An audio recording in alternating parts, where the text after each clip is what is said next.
Oh, have the wrong scene up. Let's go ahead and get us both up on here. There we go. And we're live. What is And we're cooking, my live man? and Happy we are Friday. sharing the screen. So we are on episode, at least by my count, 110. I know that that's not all Okay. of them because in the beginning when we were doing this, it was still trying to figure out the systems. And I know that there's probably anywhere between 5 and 10 that just got lost to time. Lost in the vapors. Yeah.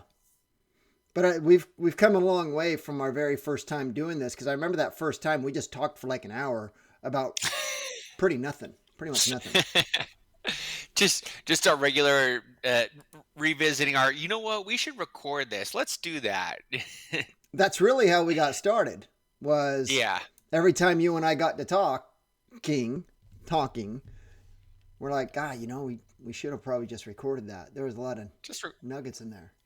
just record it and put it out there. Why not? What's it gonna And hurt? I'm optimizing a lot of things with my online content too. I got the systems that win blog that ties into the videos that we're doing here. Taking a lot of Okay. content that we have here. I'm repurposing that using Opus Clip to do shorts as well Okay. as I see you doing the same thing. Um, you said Winblog? Systems that win. So it's under Oh, brettmatsuura.com. systems that win. Okay, gotcha. And I'm using the Go High Level blogging feature. Oh, cool. So if you just go and Google my name nowadays, you'll have a Google business profile that pops up with all these blog posts. And I'm just really focusing on optimizing Brett Matsuura. But in addition to that, I'm also working to optimize something out of real estate, the Semper Ruck Yeah. community. So I got those two little projects going hand in hand. One is just more of the real estate, I don't know, influencer, but then Yeah. the other one is completely outside of real estate on the whole rucking space.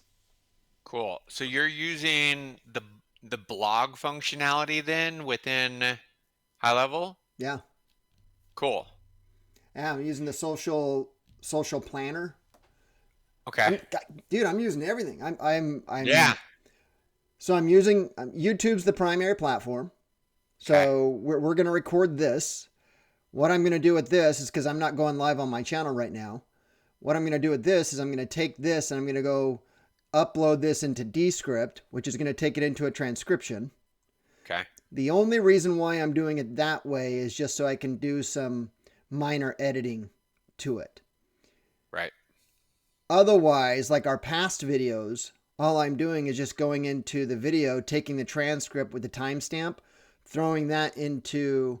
I created a GPT or a project, I should say, that just takes our transcript and Yeah. it comes up with a collective title, and it Okay. just punches out 1,500 to 2,200 words as a first draft.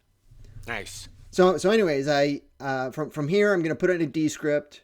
It's gonna transcribe it. I'm gonna take that transcription. I'm gonna go create a blog. It's optimizing for the keywords, and then I just Okay. optimize YouTube. I optimize the blog. I schedule the blog. I take once I get it back into YouTube, I take that link and I put it into Opus Clip. Opus Clip pulls Yeah. the the shorts. Okay. One thing that I found that it does not have that it's not necessarily challenging is a centralized scheduler for everything. Like I have to use Opus Clip to schedule the shorts. I have to use the planner, the social planner, to schedule the blog posts into Google My Business. I have to use YouTube. There's a lot of there's some things with these native apps that you can't use third parties, like posting and such, like Opus Clip. I could download those Yeah. shorts, but then I have to go and upload those individually, and Right. that's just too much time. Right. So on your you on the social planner portion, you're I'm pretty sure it goes to shorts. No, you can only do posts.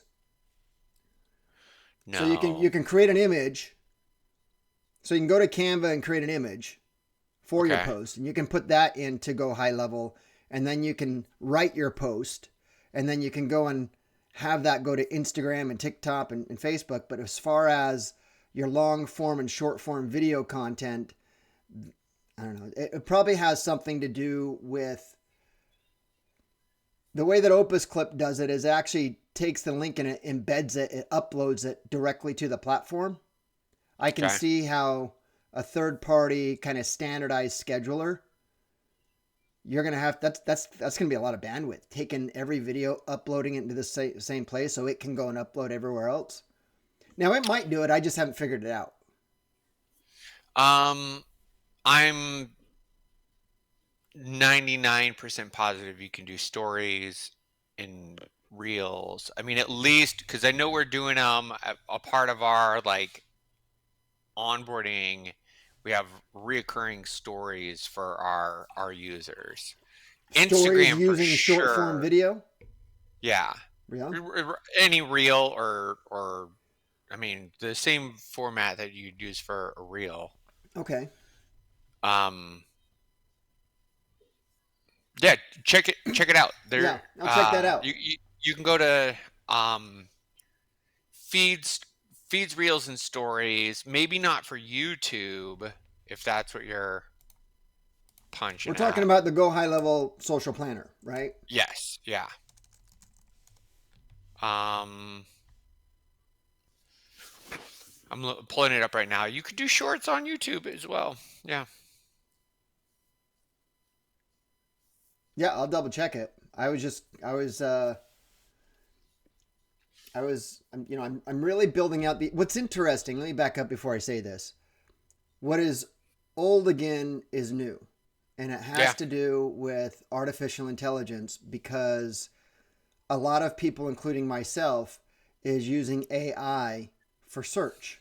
Now I'm using Grok. I'm not really using Chat GPT for any type of search, but I am using Grok and I am using Gemini. Yeah. Chat GPT is going to probably fall under the same structure. But when I say what is old again is new again, that comes down to SEO. That's how it's like going back to the basics. Yeah. It's SEO is what drives everything. And I think they're calling it GEO. Isn't it GEO? Generative. It's the Right. AI It's like optimization. where's the AI getting its information Yeah. from? Yeah. Yeah. Back to And it's coming SEO. from back to SEO. So I'm just maximizing all the content that we're creating and the content that I'm Yeah. creating on my own for Semper Ruck. And instead of just letting it sit idle, push it to there. All right. So this right now, your push is you're going through, you're mapping out your system, and then we'll. I'm guessing you're gonna follow back and plug somebody in to do the manual bits. Yeah, I'm going to, based off of our last conversation, the last couple of weeks, I realized that why the heck don't I have a virtual assistant online? But what I'm doing right now, though, is I'm fine tuning the operation, the system. Yep. And oh man, I'm like 80% there. All I'm doing, it takes me probably about 30 minutes to take one of these videos Mm-hmm. and then just punch out all of this content and schedule it. And that's just Yeah. me. But I'm right now, I'm dialing in the details to make sure that there's a clear pathway. I would imagine, and that's why I know that we have 110 episodes today, Right. because I know that I have 109. Well, I'm like on 105. Like the next one I do is like maybe 104. No, I did 104. Next one I'm doing is 103. So I'm punching down and just, doing all of that. And that's how it's helping me build out the process.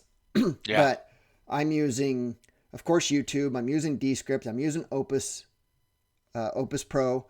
I'm using Canva AI, using Go High Level, using the Social Planner. Like all of the stuff that we've had, it's really great. And I do firmly believe that over time it's just gonna build the authority.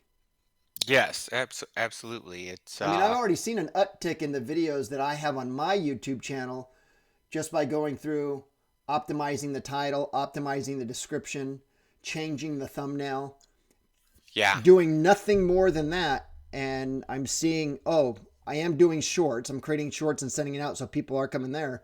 But I am seeing small growth. yeah, I added 5 subscribers this week to my YouTube nice. channel just from the small amount of optimization that I've been doing on the content that you and I have done. Love it. Um, are you embedding the YouTube on your blog? Yes, but I hit a snag this morning because it stopped working, and I don't know why. Okay. I didn't do anything. I didn't change any settings. Yeah. Some videos will embed, but and I'm gonna check with this one, see if this new video will embed after I upload it. But some of these older ones, they're not embedding into the blog post because the blog post is using our conversations Yeah. for the source content. So I'm like, okay, I'm going to create this blog and then I'm going to put the YouTube video link underneath Right. it so it can link out. Just have build this web. So yes, I am using it. As of this morning, no, because now I have to troubleshoot it. And part of the troubleshooting it is when we're done with this video, I'm going to see if that works. Oh, the troubleshooting, man. Never It, it's ends. uh, it never ends. If it's not one thing, it's another consistently. Quality problems of you know, if you're gonna choose to be in business, you're always gonna have problems. Always going to have a problem. Well, You're and not that's the having whole if thing you're not about having problems problems, or you're not in business, I should business. say, is just solving problems. Literally all it You're either is. solving your own problem or you're solving a problem for So, your clients. In fact, I'm amen. seeing that you're doing that. It seems to me that you're starting to move more towards focusing with loan officers, building out strategic relationships with real estate agents. I've seen a lot of your shorts come through. Just it sounds like a discovery call that you're doing with these loan officers and walking them through the process, how to somewhat automate and use AI to start nurturing and at least nurturing an initial relationship. Is that what you're doing? Yeah.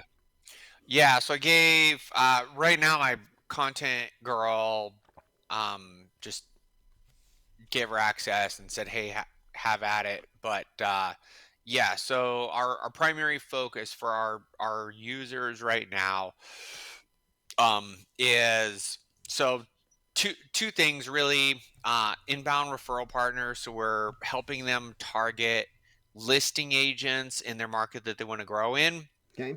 um, specifically going after listing agents for a couple reasons. Number one, they're going to be towards the top 20% of the producers, 30% of the Always. producers, so they're not spinning their wheels with folks that aren't doing any business.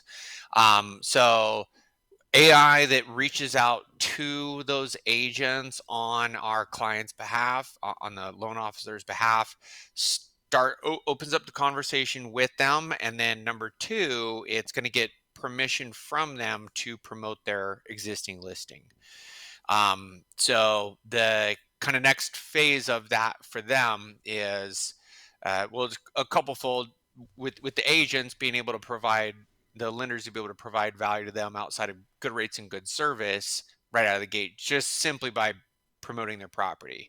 I mean, some properties may only get 200-300 views on Zillow, where they can get it pushed out through organic and get you know double that, if not triple, quadruple, a lot of times through traffic sources that are, where active shoppers are actively going to look. So that's the next part of the AI where it will take that property and create marketing campaigns from it, get it distributed out through Facebook Marketplace, Facebook groups, get in front of active buyers. Yeah. Then the shoppers are able to reach out directly to the lender. The lender has a quick chat with them about what their hopes and dreams, and they can send those buyers back to the agents. Nice little value loop. Um, icing on the cake there.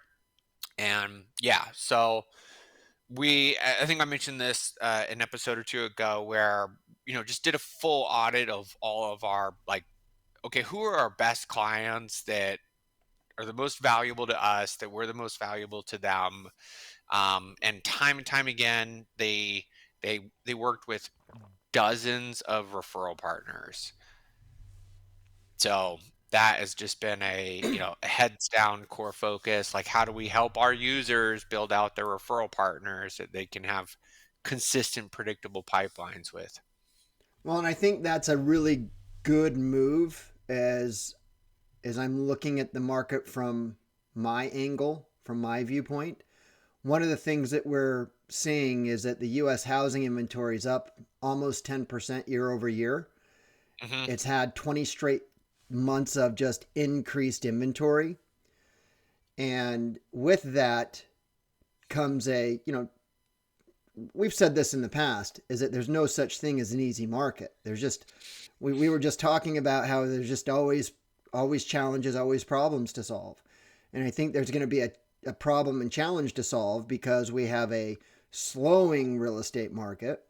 We have fewer units have sold, increased inventory. And so if lenders make a living by getting loans to buyers, well, the best person to get those buyers, given the new environment that happened this year with this whole buyer agency regulation and structure, what's old again is new again.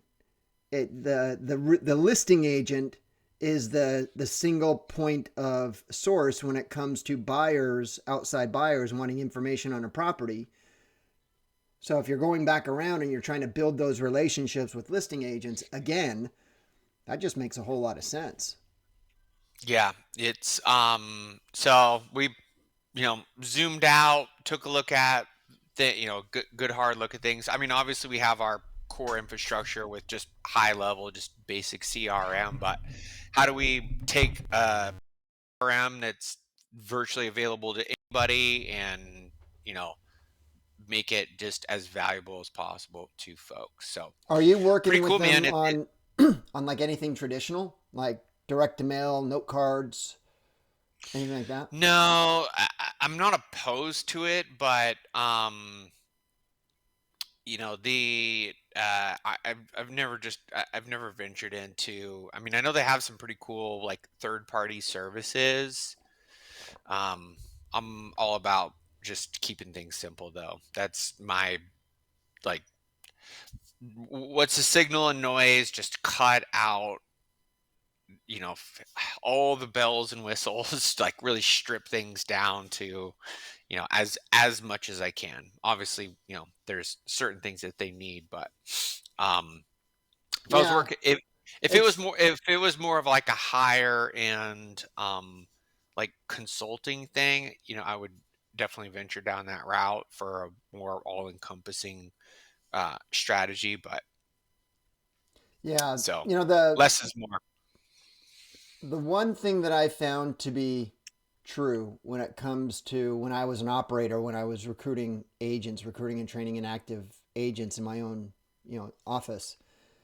There's one thing that I truly believe is why I was able to do what I did. And if I didn't do this, then I wouldn't have had the success that I had.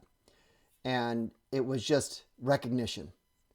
Every Friday, and I think I've shared this story with you, every Friday, anyone who listed a property, put a property into escrow, or sold a property, every Friday I'd take a note card, I'd handwrite a Hmm. congratulatory note, and I'd mail it to their home. I wouldn't put it in their slide, in their mail slot.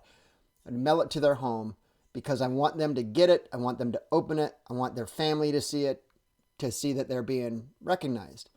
Yeah. And it worked really, really well for the office. So I wanted to make sure that these top agents within a geographic region of the office, that they knew who I was too. So I started extending that to any agent that closed a transaction, Yeah. who listed a property, put it in. It didn't matter if that was near the office, but they had to live within a 5-10 mile radius of the office. Love that. anyone who did that, I would do a handwritten card. Now, it was a commitment because I did it Yeah. for my own agents and I did it for every agent. But I was talking to a colleague, and of course, one of the challenges that any real estate office has is retention and recruiting and Hmm. growth. But if the growth part gets fixed if you can recruit agents, and that gets fixed if you can retain agents. So Yeah. it's like a self-fulfilling prophecy. But I said, and I shared the same thing with him, is I said real estate offices, these owners, they would succeed in spite of themselves if all they did was just recognize their current agents and recognize the outside agents who aren't being recognized by their company. I said in a 6-month period of time, if they did that, they would succeed in spite of themselves. Now I bring that up to you because Yeah. it's the same equation. Yeah. I think 100%. if this loan officer saw this agent that does 40, 50, 60 transactions a year, listings, and Yeah. just started frequently dripping on them congratulatory stuff, it's only a matter of time that they Especially if get they're something. doing, if they were doing uh, 5 deals a month, you get 5 handwritten cards a month from, Well, like, no, what would okay. happen is if it hit if one a week, yeah. Yeah. But if it hit, and then, I did it every Friday because Yeah. I found that for me, I couldn't go I had to have a repeat system every Yeah. Friday. If it went more than 2 weeks or something like that, it just became, you have more to do in 2 weeks Too than you did in much. 1 week. Yeah. So, and rarely do you get somebody that's closing multiple transactions. Rarely was I Every week. sending, especially internally, rarely was I sending a card every single week. But you can adjust it too. If you Yeah. start seeing a lot of names come up, you can adjust it to, every other week or whatnot. The No, key is that you have a system in place that who's this person writing me a letter? Now, it doesn't work if they're going to type it. It doesn't work if it's going to be printed. It only works is if they send yeah. a nice card. They actually have good penmanship, or at least legible penmanship. That's the you know what? Actually, dude, I love that, man. I think that I would got be one extremely from applicable. an Oh, agent. wow. So it's embossed on the front cover. Came to my house, and it works. That's a good amount of writing. Oh, dude, it's a lot of writing. It's a lot of writing. Yeah.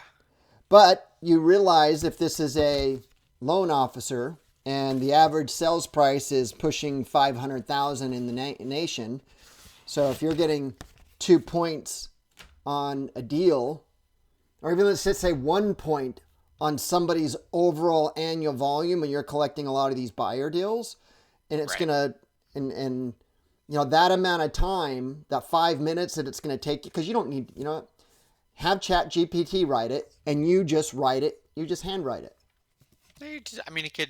I mean, obviously, I'm sure you're repeating the same Oh, it's the like exact same message. It's the five same format. core, yeah, every time. But I absolutely love that. Um, Somebody implementing that consistently over It a was period of I was the time. last person that implemented it consistently, and it worked. um, I it's the how do you scale the unscalable?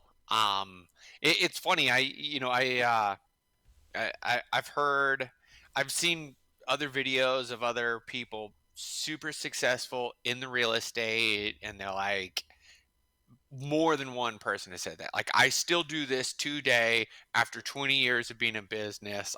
It's these handwritten cards. So, I mean, that obviously that personal touch goes a long way. I think I think as technology continues to advance, this will be the third time I said it in this video, is that the old things become new again. Like 100%. direct mail, it works really, really well again, simply because nobody else is doing it, and people are getting email fatigue and message fatigue and text message fatigue. I'm getting AI fatigue as far as these Right. avatars. I was talking to a colleague yesterday, and I'm going to be doing more unique recorded content. He's like, no, just use your AI avatar. I'm like, I'm not doing that. He goes, well, why? I said, because when I start watching an AI avatar, it loses my interest.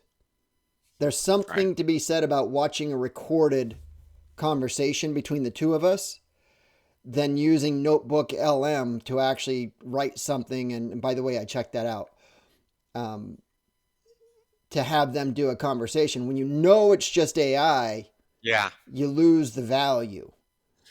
I think the way to leverage that is more so on the entertainment side. So Yes. like use it to like make funny memes type Yeah, stuff. I agree.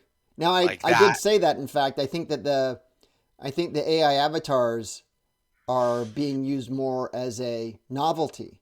I said, Hmm. but because so many people are going in on it, that just gives the live, unique, recorded content, or just the small, personal, unique, personal stuff. It just it just highlights it more. It Right. gives more value to it, and I think that's why the handwritten letter is it works better now. Well, yeah, it works better now than when like 26 years ago. But 26 years ago, when I got into the Right. business, we were getting a lot of mail. A lot of mail. There was no real email. Yeah. So, pros I and mean, cons, you just got to, we were talking we've talked many times about the telephone.